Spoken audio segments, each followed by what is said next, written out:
There are days when the news does not come in screaming, it leaks out through the details, and today the 49ers backroom signals are loud. When you connect what Daniel Jeremiah is reading from this roster, the pass rush debate, the strange conversation around Mac Jones, and the defensive line name that could be climbing boards, a very clear picture starts to show up. San Francisco is not thinking about some far-off future, it is trying to protect the window right now. And that is exactly why this whole package of updates deserves the full attention of the faithful. If you live for every signal coming out of Santa Clara, hit that like button. The first thing that changes the whole atmosphere around this offense is easy to understand and brutal to defend. Mike Evans changes the geometry of the field, but more than that, he changes the fear level of a defense when the field gets tight. And when Daniel Jeremiah says this could be huge for the 49ers, I think he is reading exactly what a lot of people in Santa Clara want to build without saying it too loudly. Between the lines, the message is obvious. Kyle Shanahan knows how to tear a defense apart in space. Brock Purdy knows how to process coverage and distribute the ball. But inside the red zone, the game turns into a street fight. Down there, sometimes it is not about the pretty design anymore. It becomes about who can go take it. Who can win through contact, timing, strength, and pure will at the catch point. And Mike Evans has built an entire career doing exactly that. That is the part that jumps off the page for me in the background of this whole thing. This is not just about adding a big name. This is about adding a direct answer to the kind of problem that decides huge games. Because when the defense squeezes everything inside, when the throwing windows shrink, when the quarterback has to let it rip with total conviction, and the receiver has to go finish through traffic, Evans changes the conversation. And Christian Kirk steps into a completely different lane in that equation. Less as the flashy headline, and more as the clean fit, the steady hand, the pro who keeps the room right. Jeremiah pointed that out, and it matters, because teams trying to win right now do not survive on stars alone. They survive on the right environment, clean routes, trusted details, and players who stay reliable when the pressure turns the heat all the way up. But then the mood in the room gets heavier, because the same conversation runs straight into a delicate point. Brandon Aiyuk. And here we need to stay grounded. What is out there is that the 49ers are expected to move on from him this offseason, with a trade being preferable, but a release still looking like the more likely outcome. And what Jeremiah relayed from people around the league does not sound like a hot market at all. It sounds cold. According to him, Aiyuk's name is barely even coming up, largely because there is still a lack of clarity about where he is physically and mentally in his return from the ACL and MCL injuries he suffered in 2024.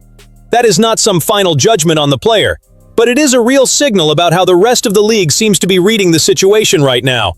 And that matters for the draft, because if the Aiyuk market stays quiet, then the responsibility to keep this offense dangerous without losing punch gets even bigger. Jeremiah laid out edge rusher, offensive tackle, and wide receiver as the priorities, in that order, if the mentality stays all in on winning now. I get the logic. Tackle can wait one more cycle if Trent Williams and Colton McKivitz hold up in 2026, but the pass rush cannot keep living on hope. And at wide receiver, depending on where this Aiyuk situation lands, the urgency could spike in a hurry.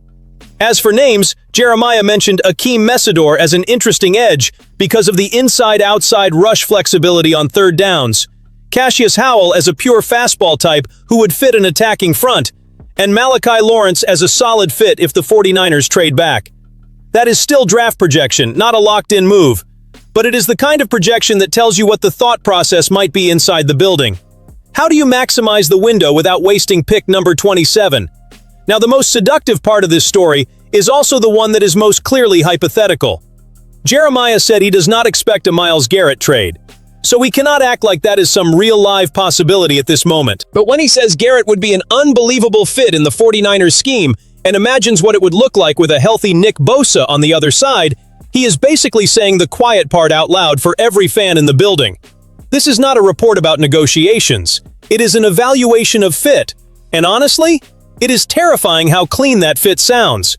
If that market ever cracked open, it would be the kind of move that changes the entire ceiling of the defense. Right now, though, it belongs in the world of imagination and analysis. At the end of the day, what this first story gives us is not just analyst talk. It gives us clues.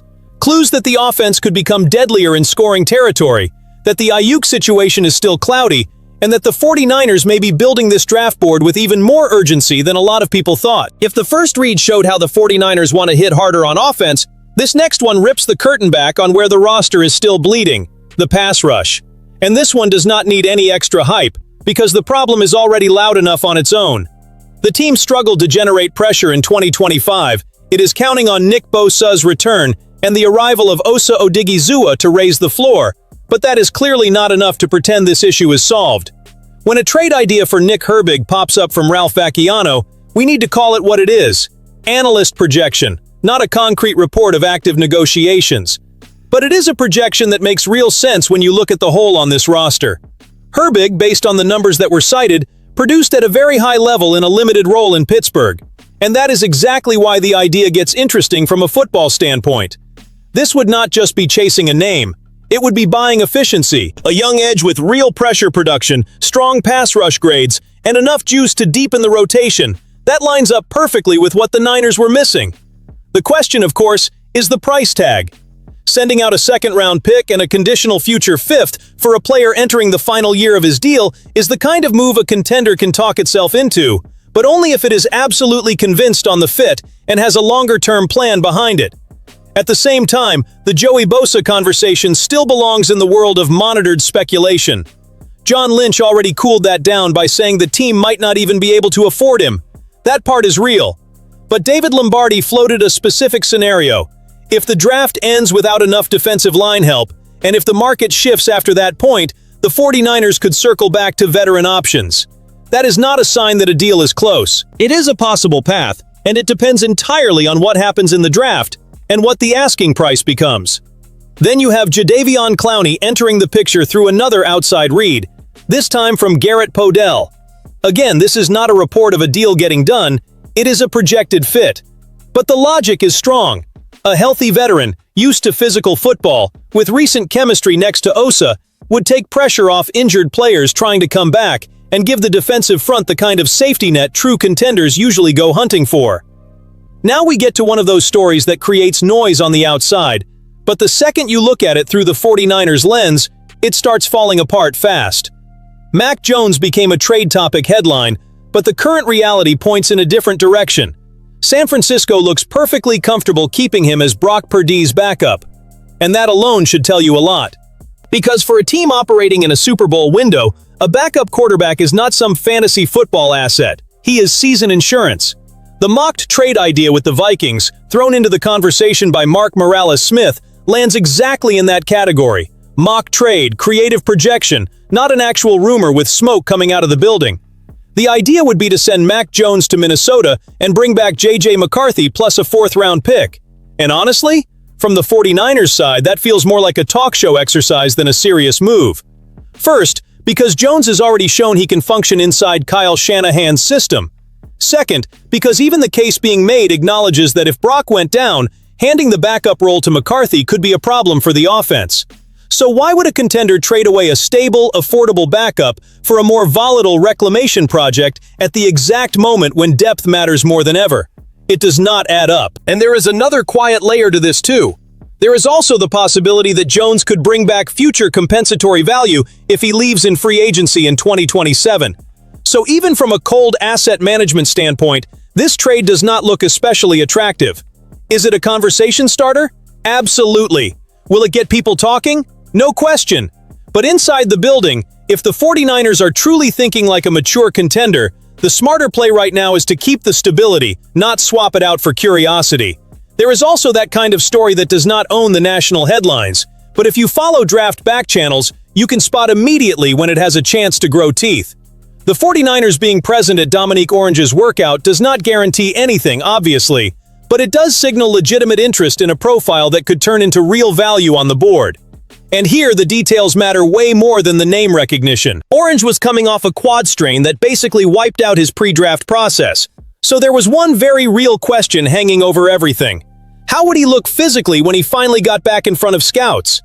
Based on Tony Pauline's report, the answer was strong. A defensive tackle weighing 321 pounds posting a 10-yard split between 1.68 and 1.70 is eye-opening by itself.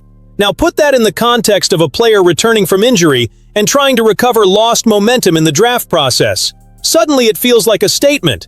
Add in a 31.5-inch vertical, 27 bench reps, a 5.15 40, and fluid movement through drills, and what looked like a simple follow-up workout starts to feel a lot more like a serious viability check for draft day. This is not empty combine glitter. This is the kind of testing that helps answer whether a player still has that first-step juice, raw power, and functional movement to survive trench warfare on Sundays. And this fits a bigger point the Niners need to handle with real discipline. The defensive line cannot depend on one perfect star addition or one magic early pick. It needs useful volume. It needs trustworthy rotation bodies. It needs players who can hold up in real trench football. Orange does not show up here as some miracle solution, and that needs to be said clearly.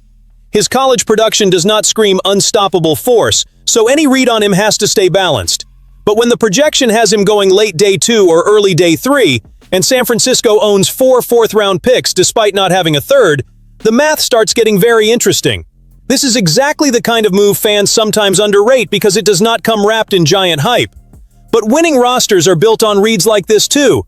You find a physical piece, available in the right range, maybe pushed down by injury timing, and you turn that into real rotational depth. If the 49ers are reading Orange as someone who can eat gaps, push the pocket in certain packages, and grow into a defined role early, then their interest is not just a drive-by, it is scouting with purpose. Now I want to hear from the faithful. Would you spend one of those fourth-round picks on a player like this? A value swing with real physical tools? Or would you rather target this kind of body somewhere else in the draft? At the end of it all, what this full day of news really shows is a front office trying to attack the championship window from every angle at once. There is a signal that the offense could become sharper and nastier in the red zone. There is obvious urgency to rebuild pressure on defense. There is real resistance to messing with the stability behind Brock Purdy. And there is active scouting for value in the draft to reinforce the trenches. That is the backroom picture that matters. Less random noise, more puzzle pieces pointing toward a team that knows it cannot waste 2026. If this read hits home for you, subscribe to the channel and stay with us, because this space belongs to the faithful.